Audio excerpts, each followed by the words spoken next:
మీరు ఆన్ చేయకపోయినా లాగుతారు మీరు. సంతోషం. ఈ సంవత్సరం తెలంగాణ రాష్ట్రం వరి సాగుకు సంబంధించి చరిత్రలో ఎన్నడూ లేనటువంటి విధంగా భారతదేశంలోనే అగ్రస్థానాన్ని ఆక్రమించింది. అన్ని పెద్ద రాష్ట్రాల కన్నా కూడా వరి పండించేటటువంటి ట్రెడిషనల్ స్టేట్స్ హర్యానా, పంజాబ్ కంటే కూడా ఎక్కువ ఎకరాలతోటి పాటు ఎక్కువ ఉత్పత్తిని సాధించినటువంటి సంవత్సరంగా ఈనాడు కాంగ్రెస్ ప్రభుత్వంలో రేవంత్ రెడ్డి గారి నాయకత్వాన గతంలో 146 లక్షల టన్నులు ఉన్నటువంటి 1,46 లక్షల మెట్రిక్ టన్నులు ఉన్నటువంటి ఉత్పత్తి రికార్డు. అది అప్పుడు సెకండ్ ఉండేవాళ్ళం దేశంలో. ఈనాడు భారతదేశంలో 1,53 లక్షల దిగుబడి అంచనాతోటి భారతదేశంలోనే అగ్రగామిగా ఉన్నాం. దానికి తెలంగాణ రైతాంగానికి రాష్ట్ర ప్రభుత్వం తరఫున శుభాకాంక్షలు, ధన్యవాదాలు కూడా. దీనిలో గతంలో సన్న రకాలు 25 లక్షల ఎకరాల్లోనే ఉండేది. ఈ సంవత్సరం 40 లక్షల చిల్లర ఎకరాల్లో సన్నధాన్యాన్ని పండించడం జరిగింది. కారణం, సన్నధాన్యానికి 500 రూపాయలు తెలంగాణ ప్రభుత్వం బోనస్ ప్రకటించింది. బోనస్ ప్రకటించడానికి కూడా కారణం, పేదలకు ఇచ్చేటటువంటి రేషన్ బియ్యం కూడా రేపు సంక్రాంతి నుండి సన్న బియ్యమే ఇవ్వాలి. అదేవిధంగా సోషల్ వెల్ఫేర్ కానీ, గురుకులాలు కానీ, అన్ని సంక్షేమ హాస్టల్స్ కూడా పిల్లలందరికీ సన్న బియ్యం ఇవ్వాలనేటటువంటి రాష్ట్ర ప్రభుత్వం యొక్క ఆకాంక్ష, కోరిక మేరకి ఈనాడు రాష్ట్ర ప్రభుత్వం బోనస్ ప్రకటించింది. దానివల్ల ఈనాడు సన్న రకాల పంట అధికమైంది. గతంలో దొడ్డు రకాలు 41 లక్షల ఎకరాల్లో ఉండేది. ఈ సంవత్సరం కేవలం 26 లక్షలకు పడిపోయింది. సన్నధాన్యాలే ఎక్కువ ఎకరాల్లో పండించటం వలన ఈనాడు తెలంగాణ రాష్ట్రంలో మన రాష్ట్రాన్ని అవసరాలే కాకుండా, మన రాష్ట్ర ప్రజల అవసరాలే కాకుండా, దేశ అవసరాలు, ఇతర దేశ అవసరాలకు కూడా మన సన్నధాన్యం పోయే అవకాశం వచ్చింది. దానివల్ల ఈరోజు మార్కెట్లో ధాన్యానికి మనం బోనస్ ఇచ్చేదానికంటే కూడా ప్రైవేటు వ్యాపారస్తులు, మిల్లర్స్ కానీ పోటీపడి కల్లాల్లోనే మాయిశ్చర్ ఎంతున్నా కూడా కొనే అవకాశం వచ్చింది. మనమేమో కేంద్ర ప్రభుత్వం యొక్క నిబంధనలకు అనుగుణంగా ఎఫ్సిఐ నియమించినటువంటి నిబంధనలు 17% మాయిశ్చర్కే మనం కొనాలి. దానివల్ల ప్రైవేటు మిల్లర్స్కి, డయ్యర్స్ వాళ్ళు మిల్లర్లు అవకాశాలు ఉంటాయి కాబట్టి ఎంత మాయిశ్చర్ ఉన్నా డైరెక్ట్గా కల్లంలోనే కొని తీసుకెళ్లే అవకాశం వచ్చింది. రైతులందరూ కూడా ఈనాడు ఓపెన్ మార్కెట్లో అమ్ముకునే అవకాశం కూడా వచ్చింది. గతంలో ఇదే రోజుకి కేవలం ఆ ప్రభుత్వంలో 4,555 పర్చేసింగ్ సెంటర్స్ మాత్రమే ఓపెన్ చేశారు. ఈ సంవత్సరం కాంగ్రెస్ ప్రభుత్వం 7,411 కేంద్రాల్లో ఈనాడు కొనుగోలు జరుగుతూ ఉంది. గతంలో ఇదే రోజుకి 17 జిల్లాల్లో మాత్రమే కొనుగోలు ప్రారంభమైంది. ఈరోజు 25 జిల్లాల్లో కొనుగోలు జరుగుతూ ఉంది. గతంలో ఈ రోజుకి సేకరించినటువంటి ధాన్యం పోయిన ఇదే రోజున 9,30,00,000 మెట్రిక్ టన్నులు, 9.35 లక్షల మెట్రిక్ టన్నులు. కానీ ఈ సంవత్సరం 9.58 లక్షల మెట్రిక్ టన్నులు ఈ రోజుకి కొనుగోలు చేయటం జరిగింది. అందుట్లో 7,7.49 దొడ్డు రకాలు, 2.9 సన్నాలు. గతంలో ఇదే రోజుకి 2,060 కోట్లు మాత్రమే విలువ కలిగినటువంటి ధాన్యాన్ని కొనుగోలు చేశాం. ఈ సంవత్సరం 2,222 కోట్ల రూపాయలు కొనుగోలు చేయటం జరిగింది ఈ రోజుకి. అదేవిధంగా రైతుకు చెల్లించింది గతంలో ఇదే రోజున కేవలం 422 కోట్లు మాత్రమే. కానీ ఇప్పుడు ఈ రోజుకి ఈ ప్రభుత్వం చెల్లించింది 622 కోట్లు. గతంలో బోనస్ అనేది లేదు, కానీ మేము ఇప్పుడు సన్న రకాలన్నిటికీ కూడా 500 రూపాయలు బోనస్ ఇస్తున్నాం. బోనస్ చెల్లింపు కూడా మొదలైంది. కాబట్టి దయచేసి ఇన్ని వాస్తవాలను కళ్ళ ముందు పెట్టుకొని అధికారం కోల్పోయినటువంటి రాజకీయ పార్టీ ఒకటి, అధికారం కావాలనుకొని కేంద్రంలో ఉన్నటువంటి పార్టీ ఒకటి, ఆ ప్రబుద్ధులు ప్రతిరోజు రైతు యొక్క ఆత్మస్థైర్యాన్ని దెబ్బతీయడానికి ప్రయత్నం చేస్తున్నారు. దురదృష్టం వాతావరణం కూడా అక్కడక్కడ చిరుజల్లులు పడటం. ఈ యొక్క మొదటి రోజు నుంచే, ఈ నెల మొదటి వారం నుంచే దీపావళి అయిపోయాకనే హార్వెస్టింగ్ మొదలైంది. అయినా సరే ప్రభుత్వం అన్ని చర్యలు తీసుకొని సుమారు గ్రామానికి ఒక కొనుగోలు కేంద్రాన్ని ఏర్పాటు చేశాం.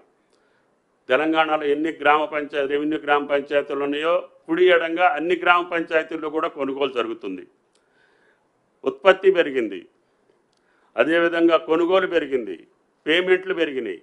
అయినా సరే ధాన్యాన్ని 17% మాయిశ్చర్కి అమ్మాలి అంటే రైతు పొలంలో నుంచి తీసుకొచ్చి రోడ్డు మీద ఆరబోసుకోవాలి. 3-4 రోజులు ఆరబోస్తే తప్ప మాయిశ్చర్ 17%కి రాదు. అదేవిధంగా బయటికి ఓపెన్ మార్కెట్లో అమ్ముకోవటానికి ఆరబోయాల్సిన పని లేదు. ఆ ఆరబోసిన రైతుల దగ్గరికి పోయి వీళ్ళు కాకిగోలు చేసే ప్రయత్నం చేస్తున్నారు. అధికారం పోయినంత మాత్రాన అంత అల్లకొల్లం అవ్వాల్సిన పని లేదు, అంత ఆదుర్దా పడాల్సిన పని లేదు, అంత ఆతృత పడాల్సిన పని లేదు. సరే, వాళ్ళ పార్టీ విత్ ఇన్ ది పార్టీలో వైరుధ్యాలు ఉండొచ్చు, లేకపోతే ఆధిపత్య పోరు ఉండొచ్చు, పార్టీల మధ్య ఆధిపత్య పోరు ఉండొచ్చు, ఈ రాష్ట్రంలో తర్వాత స్థానం ఎవరు ఆక్రమించుకోవాలనే కోరికలు ఉండొచ్చు, లేకపోతే ఈ పార్టీలో ఎవరు అది మళ్ళీ లైమ్ లైట్లో ఉండాలనే ఆధిపత్య పోరు ఉండొచ్చు. కానీ మీ ఆధిపత్య పోరు కోసం రైతాంగాన్ని బలిపెట్టాలనో, రైతాంగాన్ని ఆందోళన పరచాలనో, ఆయన్ని ఇబ్బంది పెట్టాలనేటటువంటి రాజకీయ ప్రయత్నం మీ యొక్క తప్పుడు విధానం అని చెప్పి ఆ ఇరు పార్టీలకి విజ్ఞప్తి చేస్తున్నాం. కాబట్టి దయచేసి మంచి పంట పండింది, దిగుబడి ఎక్కువ వచ్చింది, ఓపెన్ మార్కెట్లో మంచి ధర ఉంది, రైతుకు రూపాయి వచ్చే కాడ అమ్ముకునే అవకాశం ఇచ్చాము. మేము ఎక్కడా కూడా రిస్ట్రిక్షన్ పెట్టట్లేదు. ఓపెన్ మార్కెట్లో రూపాయి వస్తే అమ్ముకోమని చెప్తున్నాం. పర్చేజింగ్ సెంటర్కి వచ్చిన ప్రతి గింజ కొంటామని చెప్తున్నాం. అది దొడ్డు రకం కావచ్చు, సన్న రకం కావచ్చు, ప్రతి గింజని కొంటాం. ప్రతి రైతుకి అమౌంట్ కూడా విత్ ఇన్ టైంలో ఇచ్చి తప్పకుండా రైతును ఆదుకోవాలనే ప్రభుత్వం తప్ప మీకు మాదిరిగా మాటలతోటో చేతలతోటో రైతును ముంచినటువంటి ప్రభుత్వం కాంగ్రెస్ ప్రభుత్వం కాదు అని చెప్పి ఆ ఇరు పార్టీలకు విజ్ఞప్తి చేస్తున్నాం. కేంద్రంలో ఉన్న పార్టీకి కూడా విజ్ఞప్తి, మీరిచ్చినటువంటి గైడ్లైన్స్ ప్రకారంగా మేము కొనాలి. మీకు అంత ప్రేమ ఉంటే, అంత అభిమానం ఉంటే, రైతుల మీద అంత మక్కువ ఉంటే, నిజంగా రైతాంగం కోసం మీరు మాట్లాడే పద్ధతి ఉంటే ఆ యొక్క గైడ్లైన్స్ని కొంచెం మార్చండి. మాయిశ్చర్ యొక్క విధి విధానాలు మార్చండి. అది కాటన్లో కావచ్చు, వరిలో కావచ్చు. ఆ ప్రయత్నం చేయకుండా అన్ని రాష్ట్రాల కంటే ఎక్కువ పంట పండించినటువంటి తెలంగాణ రైతుని ఈరోజు మీరు ఆగం చేయాలని ముందుకొస్తే అది మీ వినాశనానికి తప్ప వేరేది కాదు అని చెప్పి ఆ ఇరు పార్టీ నాయకులకి విజ్ఞప్తి చేస్తున్నాం. కాబట్టి దయచేసి ధాన్యం కొనుగోలులో కానీ, పత్తి కొనుగోలులో కానీ, పత్తి కూడా గతంలో కంటే బ్రహ్మాండంగా దిగుబడి తగ్గింది, కానీ కొనుగోలులో మాత్రం ఏమాత్రం కూడా అలక్ష్యం చేయకుండా గత 3 నెలలుగా CCIని ఇబ్బంది పెట్టి ఆ మంత్రి గారితో మాట్లాడి ఆ MDని ఇక్కడికి పిలిపించి 3 సార్లు తెలంగాణ పత్తిని మొత్తాన్ని కొనుగోలు చేసే ప్రయత్నం చేశాం. పెద్ద ఎత్తున పత్తి కొనుగోలు కూడా జరుగుతుంది. ఎక్కడైనా ఏదైనా టెక్నికల్గా సమస్య వస్తే రైతులకు కూడా మేము విజ్ఞప్తి చేశాం. దయచేసి మీకు ధర కావాలంటే మాయిశ్చర్ మెయింటైన్ చేసుకోండి, వాతావరణం కూడా మీకు అనుకూలంగా ఉంది, తప్పకుండా తెలంగాణ రైతాంగం పండించినటువంటి ప్రతి పంటని కొనుగోలు చేస్తామని చెప్పి విజ్ఞప్తి చేస్తూ, రాజకీయ పార్టీలు ఎప్పుడు కూడా రైతును బలిపశువు చేసే విధానానికి పాల్పడొద్దు. మీ రాజకీయ లక్ష్యాలు ఛేదించాలంటే వేరే మార్గాలు ఉంటాయి. ప్రభుత్వం వాస్తవంగా తప్పు చేస్తే మీ తప్పును మేము సరిదిద్దుకోవటానికి మేము సిద్ధంగా ఉన్నాం. కానీ ఇన్ని ప్రయత్నాలు చేసి దేశంలో ఎక్కడా లేనటువంటి విధంగా ఈనాడు వ్యవసాయ బడ్జెట్ని పెంచి సుమారు 47,000 కోట్లు, ఏ బడ్జెట్లో కూడా ఈ రాష్ట్రంలో ఈ దేశంలో అంత పెద్ద మొత్తాన్ని కేటాయించినటువంటి రాష్ట్రం లేదు. అటువంటి రాష్ట్రాన్ని పట్టుకొని కష్టపడ్డటువంటి రైతుని మీరు కన్నీళ్లు పెట్టి ఇవ్వాలని చెప్పో, లేకపోతే కృత్రిమమైనటువంటి కార్యక్రమాలు నిర్వహించి తాత్కాలికంగా మీరు శునకానందం పొందొచ్చు. అది మంచిది పద్ధతి కాదు రాజకీయ పార్టీలకి అని చెప్పి విజ్ఞప్తి చేయదలుచుకున్నాం. కాబట్టి దయచేసి మేము అన్నటువంటి ప్రతి మాట రైతుకు సంబంధించి 2 లక్షల రుణమాఫీ చెప్పాం. అది ఆగస్టు 15కి 2 లక్షల లోపు ఉన్నటువంటి వాళ్ళందరికీ చేశాం. 2 లక్షల పైన ఉన్నటువంటి వాళ్ళకు కూడా రేపు రైతు సదస్సులో మిగిలినటువంటి వాళ్ళకి ఎప్పుడు ఇస్తాం, ఏ రకంగా ఇస్తాం, మొట్టమొదటి సంవత్సరంలోనే మేము తప్పకుండా రుణమాఫీ పూర్తి చేస్తామని చెప్పి కూడా ముఖ్యమంత్రి గారు కేబినెట్ నిర్ణయించుకున్నాం. తప్పకుండా ఆ కార్యక్రమాన్ని కూడా పూర్తి చేసే బాధ్యత మాది. దాని తర్వాత రైతు భరోసా కూడా సబ్ కమిటీ నివేదిక వచ్చిన తర్వాత తప్పకుండా రైతు భరోసాను కూడా కంటిన్యూ చేయాలనేది మా ప్రభుత్వం యొక్క లక్ష్యం. అంతేకాకుండా పంట బీమాని కూడా ఈ సంవత్సరం క్యాబినెట్లో చర్చించి ఏ పంట అయినా సరే, ఏ రైతు అయినా సరే నష్టపోతే తప్పకుండా రైతును ఆదుకోవాలి. అవసరమైతే ఆ రైతుల యొక్క ప్రీమియం కూడా రాష్ట్ర ప్రభుత్వం భరాయించి అకాల వర్షాలకో ప్రకృతి వైపరీత్యాలకో నష్టం జరిగితే ఆ పంట నష్టం వచ్చేటట్టుగా రైతును ఆదుకోవాలన్న ఏకైక ప్రభుత్వం భారతదేశంలో తెలంగాణ ప్రభుత్వం. ఇన్ని కార్యక్రమాలు చేస్తున్నటువంటి ప్రభుత్వం, గతంలో వాళ్ళు ఎగవేసినటువంటి రైతు బంధుని చెల్లించినటువంటి ప్రభుత్వం, అదేవిధంగా అన్ని డిపార్ట్మెంట్లో ఉన్నటువంటి బాకీల్ని తీర్చి కొత్త విధానానికి పోతా ఉన్నాం. కాబట్టి దయచేసి తెలంగాణ రైతుని ఇబ్బంది పెట్టేటటువంటి మీ రాజకీయ క్రీడ మానేయమని చెప్పి ఆ రాజకీయ పార్టీలకు విజ్ఞప్తి చేస్తున్నాం. Thank you. శ్రీధర్ బాబు గారు మాట్లాడవలసిందిగా కోరుతున్నాం.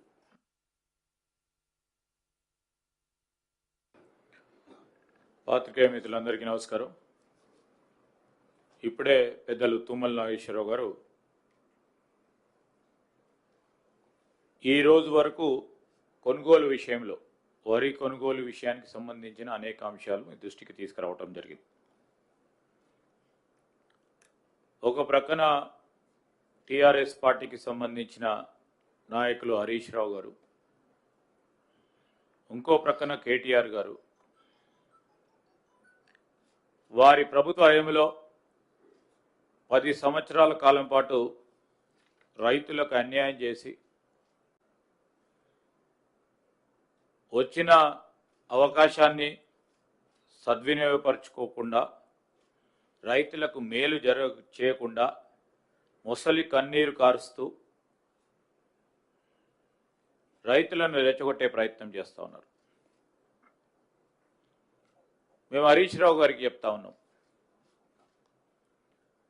ప్రభుత్వం ఏర్పడ్డ తర్వాత మా యొక్క సంకల్పన, మరి వ్యవసాయ శాఖ మంత్రి గారు తుమ్మల నాగేశ్వరరావు గారు కానీ, మా ముఖ్యమంత్రి రేవంత్ రెడ్డి గారు రైతులకు ఇచ్చిన ప్రతి మాటను నిలుపుకునే ప్రయత్నంలో మా కొన్ని ఆర్థికపరమైన ఇబ్బందులు ఉన్నప్పటికీ ఆర్థిక వ్యవస్థను ఇష్టారాజ్యంగా అడ్డగోలుగా ఆ రోజు టీఆర్ఎస్ పార్టీ ప్రభుత్వం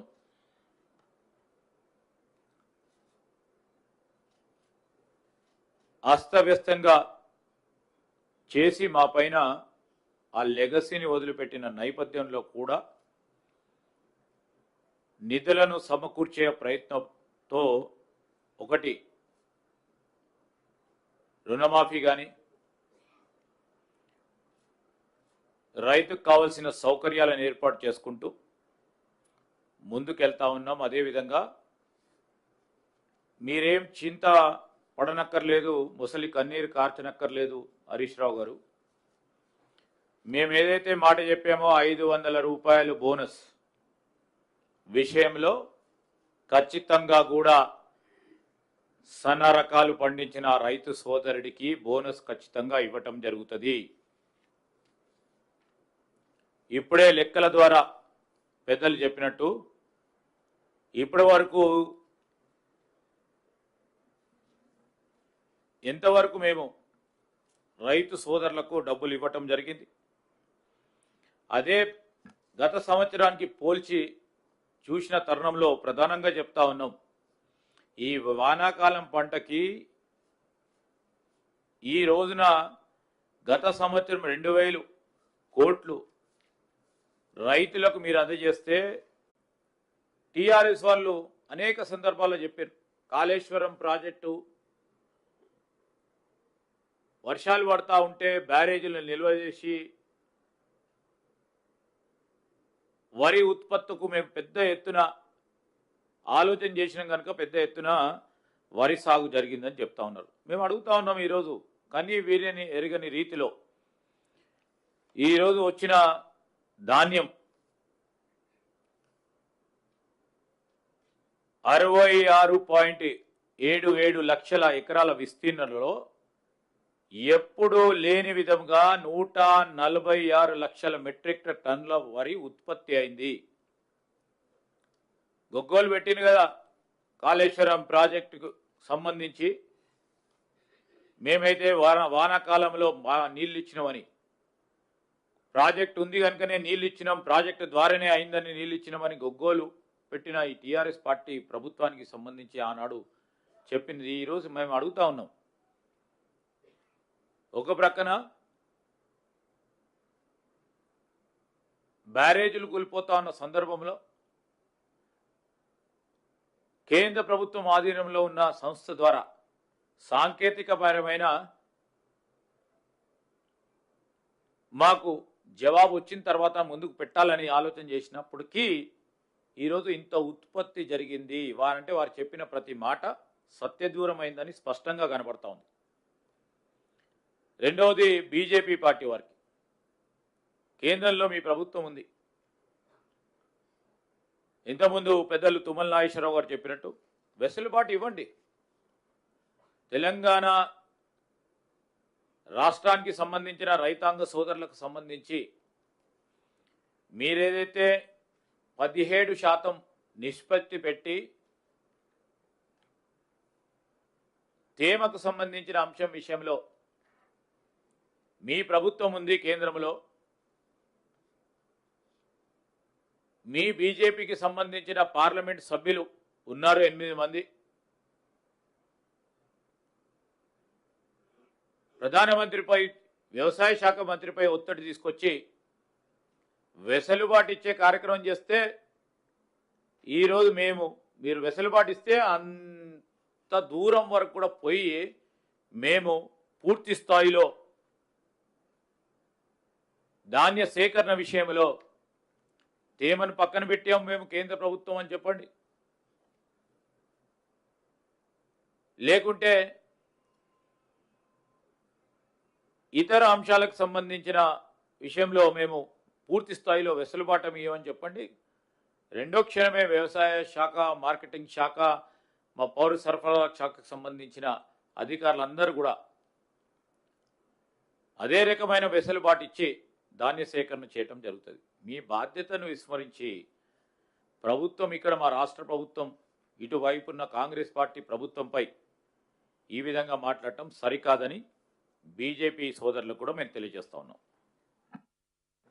కాటన్కి సంబంధించి గత సంవత్సరం 24 లక్షల మెట్రిక్ టన్నులు కొనుగోలు చేస్తే, పంట పండిస్తే, ఈ సంవత్సరం 25.5 లక్షల మెట్రిక్ టన్నులు ఉత్పత్తి వస్తుంది. కేవలం గత సంవత్సరం 86 సెంటర్లోనే కొనుగోలు జరిగింది. ఈ రోజున 300 సెంటర్లో కొనుగోలు జరుగుతూ ఉంది. సేకరించిన పత్తి కూడా 15,859 మెట్రిక్ టన్నులు గత సంవత్సరం ఈ రోజుకు చేస్తే, ఈ రోజున 1,34,621 మెట్రిక్ టన్నులు కొనుగోలు చేయడం జరిగింది. రైతుల సంఖ్య గత సంవత్సరం ఇదే రోజుకి 6,553. కానీ ఈ రోజుకి అమ్ముకున్నటువంటి రైతుల సంఖ్య 56,852. సేకరించిన పత్తి విలువ వచ్చి గత సంవత్సరం ఇదే రోజుకి 110 కోట్లు మాత్రమే. కానీ ఈ సంవత్సరం 987 కోట్లు విలువ కలిగినటువంటి పత్తిని సేకరించాం.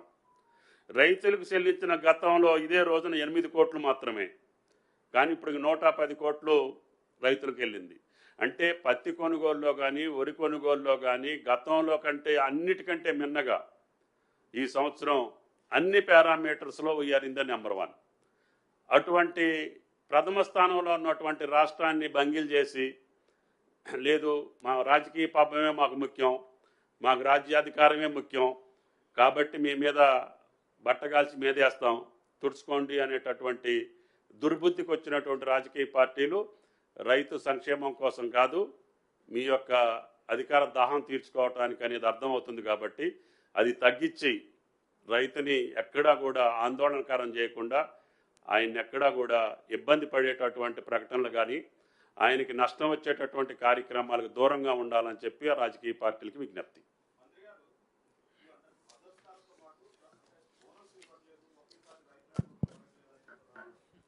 అదేనండి, మద్దతు ధర ఏమో కార్పొరేషన్ డైరెక్ట్గా ఇచ్చేస్తుంది. అక్కడే బోనస్ వచ్చి ప్రభుత్వ ఖజానాలోంచి వెళ్ళాలి. ప్రభుత్వ ఖజానా నుంచి వెళ్ళాలంటే ప్రాసెస్ జిల్లా నుంచి డిజిటల్ సైన్ చేసుకొని సివిల్ సప్లైస్ కార్పొరేషన్కి రావాలి. ఆ యొక్క ఎండి సంతకం పెట్టిన తర్వాత ఫైనాన్స్ డిపార్ట్మెంట్కి రావాలి. ఫైనాన్స్ దగ్గర నుంచి మళ్ళీ ట్రెజరీకి వెళ్ళి ట్రెజరీ దగ్గర నుంచి ఆయన ఖాతాలోకి వెళ్ళాలి. ఆ ప్రాసెస్కి 3-4 రోజులు టైం పడుతుంది. మిల్లర్లకు అమ్ముకోవాలన్నా మీరు ఒక మంచి పేపర్కి వెళ్ళాలంటే ఆ పేపర్ క్రెడిబిలిటీ ఉంటేనే అక్కడికి వెళ్తారు, లేకపోతే మీ దగ్గర సరుకు ఉంటేనే ఆయన తీసుకుంటాడు. వ్యాపారస్తులు కూడా, రైతు కూడా మాకు ఎక్కడ రూపాయి ఇస్తే అక్కడ అమ్ముకుంటామండి. పర్చేసింగ్ సెంటర్ కంటే నాకు మిల్లర్ దగ్గర ఎక్కువ వస్తుంది. ఎందుకు వస్తుంది అంటే అతను మాయిచ్చర్ ఎంత ఉన్నా కొంటుండు. మీరు 17% వస్తేనే మీరు కొంటారు. మిల్లర్ దగ్గర డయ్యర్స్ ఉంటాయి కాబట్టి 20-30% తేమన్నా కూడా తీసుకొని ఇదే రేటు వస్తుంది నాకు. నేను ఎండబెట్టుకుంటే నాకు 10 కేజీలు తగ్గుద్ది క్వింటాల్కి. అది నేను క్యాలిక్యులేట్ చేసుకొని అమ్ముకుంటున్నా. అంటే రైతుకు ₹1 మంచిగా రావటం మీకు ఇష్టం లేదు. నో రిస్ట్రిక్షన్స్, రైతు ఎక్కడైనా అమ్ముకోండి, మీకు ₹1 రావాలని చెప్తున్నాం. బయట ఎక్కడైనా డిస్ట్రెస్ స్పేస్ ఉంటే అన్నీ మేము కొంటామని చెప్తున్నాం. 1,53,00,000 బియ్యం కొనటానికి కూడా వీఆర్ రెడీ. కానీ రైతుని మట్టికి నష్టపెట్టాం. రైతుకి మార్కెట్లో వస్తే ఆడు ఇతర రాష్ట్రానికి వెళ్ళి అమ్ముకున్నా కూడా వీఆర్ రెడీ. ఇతర దేశానికి మీరు ఏమన్నా సప్లై చేయదలుచుకుంటే కూడా చేయండి, రైతుకు లాభం వచ్చేటట్టుగా వీఆర్ రెడీ. రైతుకు మేలు జరగటానికే పద్ధతి తప్పితే రైతును నష్టపెట్టేటటువంటి పరిస్థితి లేదు. బయట ఎందుకు అమ్ముకుంటారండి? ₹1 వస్తుంది కాబట్టి అమ్ముకుంటా. మార్కెట్ డిమాండ్లో ఎక్కడుంటే అక్కడికి అమ్ముకుంటా. అది కూడా తప్పేనా? అట్లా రైతుకు ₹1 రావద్దా? రైతు బాగుపడొద్దా?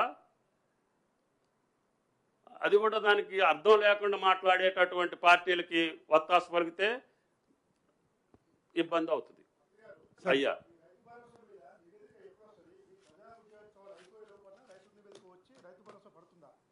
బట్టి గారిని అడగాలి, చైర్మన్ గారు. ఆయన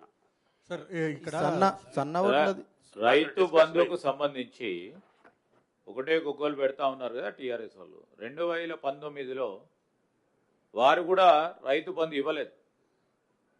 మనం ఇచ్చాం ఆ అమౌంట్, మనం ఇచ్చాం 7,660 కోట్లు. ఆ అమౌంట్ను కూడా మా ప్రభుత్వం వచ్చిన తర్వాత డిస్పర్స్ చేయటం జరిగింది. ఈరోజు స్పష్టంగా అసలు రైతు అనేవాడికి రైతు బంధు ఇవ్వాలనే ఒక ఆలోచన చేస్తూ ఉన్న తరుణం ఇది. రైతుకు మేలు చేయాలి, రైతుకు ప్రోత్సాహం చేయాలనే ఆలోచన చేస్తూ ఉన్న ప్రభుత్వం ఇది. రైతు కాని వాళ్ళకు మీరు ఇవ్వమంటే గుట్టలకు, చెట్లకు, రియల్ ఎస్టేట్ వ్యాపారులకు ఇవ్వాలని అనుకున్న వాళ్ళు చేసిన తరుణం అది. ఈరోజు స్పష్టంగా చెప్తాను, రైతులకు ఒక్కసారి మీరు ఆలోచన చేస్తే బోనస్ ఇస్తూ ఉంటామంటే బోనస్ 1 ఎకరానికి ఎన్ని క్వింటల్ పడతాయి? అన్ని క్వింటల్లకు సంబంధించి ఇంటూ 500 వేసుకోండి. 12 నుంచి 15,000 పై చిలుకు ఈరోజు బోనస్ రూపేణా వారికి అందజేస్తూ ఉన్నాము. దాన్ని రైతులు అయితే గుర్తిస్తూ ఉన్నారు, కానీ సోయలేని టీఆర్ఎస్ వాళ్ళు మేము గుర్తించాం దాన్ని అంటే మేమేం చెప్పలేం. సార్ సన్న ఓట్లది ధాన్యం ఉత్పత్తి సిఎంఆర్ విషయంలో ఇక్కడ రైస్ మిల్లర్లు నిరసన తెలుపుతున్నారు కాబట్టి సన్నాల విషయంలో పక్క రాష్ట్రాలకు సిఎంఆర్ చేయించే అవకాశాలు ఏమైనా ఉన్నాయా సార్? వాళ్ళ మూడు మెయిన్ డిమాండ్స్ ఉన్నాయి. 67% recovery, bank guarantee, 10% bank guarantee, ఇంకా మిల్లింగ్ ఛార్జెస్ పెంచాలని వాళ్ళ మూడు ప్రధాన డిమాండ్స్ ఉన్నాయి. అసోసియేషన్స్ తోటి మాట్లాడటం జరిగింది మొన్న. ఉత్తమ్ గారు, నేను, సారు, దే ఆర్ అగ్రీడ్. 1-2 జిల్లాలు కొంచెం డిలే అయింది, వాళ్ళు కూడా ఒప్పుకున్నారు. మేము యథాతిథిగా పాత పద్ధతిలోనే మేము తీసుకుంటామన్నారు. ఓవర్ డిఫాల్టర్స్ ఉన్నటికి మట్టికి తగ్గిస్తున్నారు. రైస్ మిల్లర్స్ అందరూ కూడా వాళ్ళ యాజమాన్యాలు వచ్చి వాళ్ళ అసోసియేషన్స్ ఒప్పుకొని అక్కర్లేదు మీరు బయటికి పంపించాల్సినంత పరిస్థితి రానియం, మేము చేస్తామని చెప్పి ఒప్పుకున్నారు. కాబట్టి నిన్న మొన్న అంతా ఫాల్ ఇన్ లైన్. ఫస్ట్ వీక్లో స్టార్ట్ అయినటువంటి కొనుగోళ్లు ఇప్పుడు సక్రమైన దారిలో పడ్డది. ఎక్కడా కూడా మీకు ఇబ్బంది రాదు.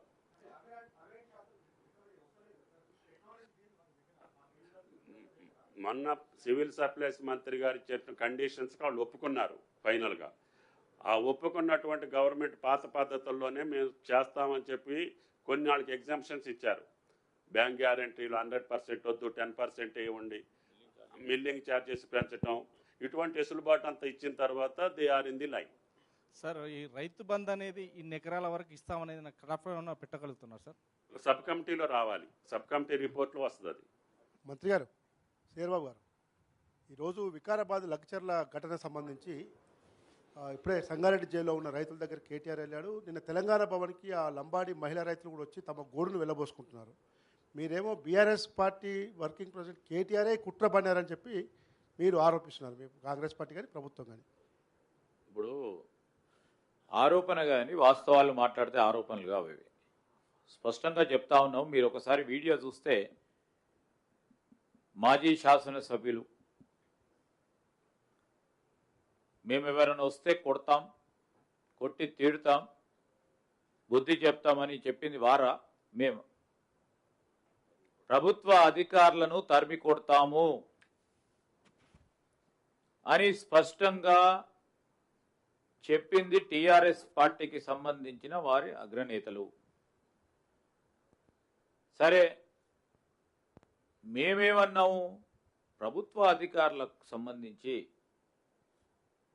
భయాందోళనకు గురి చేసి చితుకబాది చంపే ప్రయత్నం చేయటం ప్రజాస్వామికంగా, దాన్ని మీరు ఖండించకుండా ఆహ్వానం పలుకుతూ, స్వాగతం పలుకుతూ, సంఘీభావం తెలియజేస్తా ఉన్న తరుణం రాష్ట్ర ప్రజలందరూ కూడా చూస్తూ ఉన్నారు. మేము స్పష్టంగా చెప్పడం జరిగింది, అమాయకులైన ఆ గిరిజన రైతు సోదరులకు సంబంధించి వారికి ఉన్న అనుమానాలు కానీ, వారికి ఉన్న ఆలోచనలు కానీ, వారి అభిప్రాయాలను తెలుసుకునే ప్రజాస్వామికమైన పద్ధతిలోనే పోతాం రాబోయే కాలంలో కూడా. వారిని అడ్డుపెట్టుకొని దాదాపు 15-16 మంది ఆ ప్రాంతంలో రైతు కాని వాళ్ళు కూడా బండలు విసరడం, వాళ్ళని అరెస్ట్ చేస్తే వాళ్ళని అక్కడ పోయి పరామర్శించడం జరుగుతూ ఉన్న సందర్భాన్ని ప్రజలందరూ కూడా గమనించాలి. పాత్రికేయ మిత్రులు కూడా ఆలోచన చేయాలని కోరుతా ఉన్నా. ఒక కలెక్టర్ పైన దాడి, ఒక గ్రూప్ 1 ఆఫీసర్ పైన దాడి, చంపే ప్రయత్నం జరిగిందా లేదా స్పష్టంగా మేము చెప్పడం కాదు, టీవీలలో కనబడ్డాయి. ప్రజాస్వామిక పద్ధతిని అవలంబిస్తూ ముందుకు నడిచినాం తప్ప వాళ్ళను బలవంతంగా మీరు ఈరోజు దీనికి ఒప్పుకోవాలని చెప్పడం జరగలేదు. కలెక్టర్ గారు పోయి వారి అభిప్రాయ సేకరణ భాగంలోనే వారికి ఎక్కడికి వెళ్ళటం జరిగింది. దాన్ని బుల్డోజ్ చేసి మేము ఈ విధంగా చేస్తున్నామని ఎక్కడ కూడా చెప్పలే. ఈ రోజు కూడా చెప్తా ఉన్నాం మేము స్పష్టంగా, మేము ప్రజాస్వామికమైన పద్ధతిలో అక్కడ ఉన్న రైతు సోదరులు కానీ, భూమి కోల్పోతా ఉన్న మా మిత్రులకు సంబంధించి వారికి ఏవైతే ఆలోచన ఉందో, అనుమానాలు ఉన్నాయో, లేకుంటే వారి అభిప్రాయాలు ఉన్నాయో తెలుసుకొని నివృత్తి చేసి వారిని కన్విన్స్ చేసే ఈరోజు మేము ఇండస్ట్రీస్లను తీసుకొచ్చే ప్రయత్నం కొనసాగింపు జరుగుతుంది. ఎందుకంటే పరిశ్రమ అనేది రాష్ట్ర ప్రగతిలో ఒక ప్రధానమైన చిహ్నం. ఇక మేము అన్నిటికీ అవరోధిస్తాం, దీన్ని ముందుకు నడవద్దు, ఇండస్ట్రీ రావద్దు, ఈ రాష్ట్రం భయభ్రాంతులకు ఎక్కడో ఇంత పూర్వకం కొన్ని రాష్ట్రాల్లో ఉంటుండే ఆ విధమైన ఒక భయంకరమైన పరిస్థితి వాతావరణం క్రియేట్ చేయాలి, కాంగ్రెస్ పార్టీ ప్రభుత్వం సంబంధించిన అధికార యంత్రాంగాన్ని భయపెట్టియాలి అనే ఒక అభిప్రాయం ఇది కరెక్టా? ఈ తెలంగాణ సమాజానికి, తెలంగాణ సంస్కృతిలో ఎప్పుడైనా ఉందా?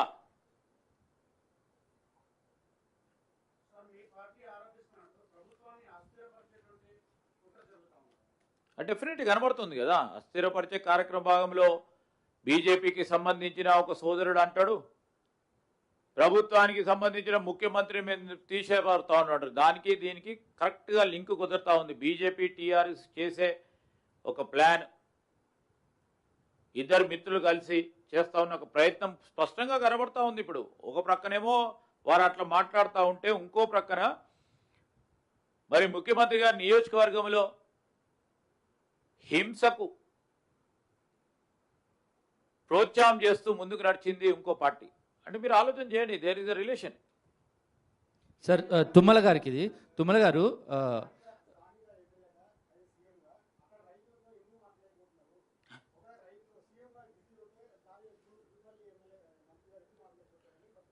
కాదండి, నేనేమంటానంటే ఇప్పుడు ప్రజాభిప్రాయ సేకరణ మంత్రులు చేయరు,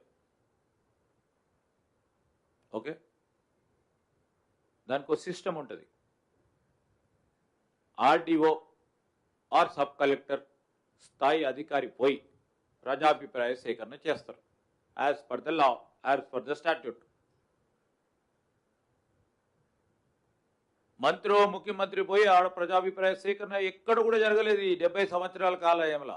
ఎక్కడైనా నిజంగానే నేను జరగలేదు అనుకోండి, ఉదాహరణకి మేము ముఖ్యమంత్రి గారిని కలిసి మాట్లాడతాం, మా అభివందనలు తెలుసుకుంటాం, చెప్తామని చెప్తే తప్పకుండా రావడానికి ఆస్కారం ఉండే, మేము తప్పకుండా ఇప్పుడు కూడా అవకాశం ఇస్తూ ఉన్నాం కదా, వచ్చి మాట్లాడండి, ఏదైనా ఇష్యూస్ ఉంటే మాట్లాడితే దానికి ప్రత్యామ్నాయ ఆలోచన కూడా చేసే ప్రయత్నం. అస్సలే వద్దు, మాకు ఇండస్ట్రీ వద్దు, ఈ రాష్ట్రంలోని ఇండస్ట్రీ కావద్దు, అసలు మాకు ఉపాధి వద్దు, మాకు మా చదువుకున్న పిల్లలకు ఉద్యోగాలే వద్దు, మాకు ఇవన్నీ కూడా ఇవ్వద్దు అని రాష్ట్ర ప్రజలు అయితే ఎవరు కోరుకోరు. అట్లా మా చదువుతా ఉన్న పిల్లలకి, నిరుద్యోగ యువతి యువకులకు ఉద్యోగాలు కల్పించాలంటే ఇక్కడ పరిశ్రమలు రావాలని కోరుకునేవారు చాలా పెద్ద శాతంలో ఉంటారు. సరే, ఎవరికైనా భూములు కోల్పోతా ఉన్నారంటే నిజంగానే వారు భూములు కోల్పోతా ఉన్నాయి. వంశపారంపర్యంగా ఉన్నా లేకుంటే ఎమోషనల్ బాండింగ్తో ఉన్న వారి ఏదైతే వారికి ల్యాండ్ హోల్డింగ్స్ ఉన్నాయో వారి పరంగా డెఫినెట్లీ మాకైనా వారికైనా ఎవరికున్నా కానీ ఆ మమకారం ఉంటుంది. ఉన్నప్పుడు దాన్ని ఒక స్పష్టతతో ముందుకు తీసుకెళ్లే ప్రయత్నం చేసే కారణంలోనే ఒక ప్రజాస్వామిక బద్ధంలో టెంట్ ఏర్పాటు చేసుకొని ప్రజాభిప్రాయ సేకరణ భాగంలోనే అక్కడికి వెళ్ళటం జరిగింది. ఏమైనా ముఖ్యమంత్రి పిలుస్తారా? అది అసలు ఏమైనా అసలు ఉందా?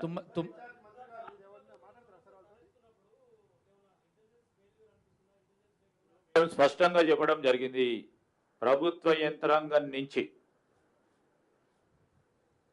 తరఫున కూడా ఎక్కడ పొరపాట్లు ఉన్నాయో తప్పకుండా విచారణ తేలిపోతుంది. విచారణ ఈరోజు ఒక సీనియర్ పోలీస్ అధికారి పర్యవేక్షణలో విచారణ జరుగుతూ ఉంది. అన్ని విషయాలు కూడా స్పష్టంగా బయటికి రావటం జరుగుతుంది. జరిగిన తర్వాత మాట్లాడతాం.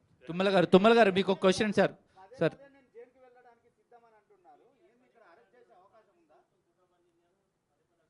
మేమేమి కుట్ర పన్నమని ఈరోజు కూడా చెప్తా ఉన్నాము స్పష్టంగా. వారికి సంబంధించిన మాజీ శాసనసభ్యులు వీడియో పరంగా మాట్లాడిన మాటలు ఉన్నాయి, మేమైతే మాట్లాడనీయలే కదండి. అది కూడా ఆలోచన చేస్తాం. ఆర్టిఫిషియల్ ఇంటెలిజెన్స్ను ఉపయోగించుకొని ఏదైనా కొత్తగా అట్లా పెట్టినరేమో అని, అది కూడా లేదు, అది కూడా వెరిఫై చేసి ఈరోజు మేము చెప్తా ఉన్నాం.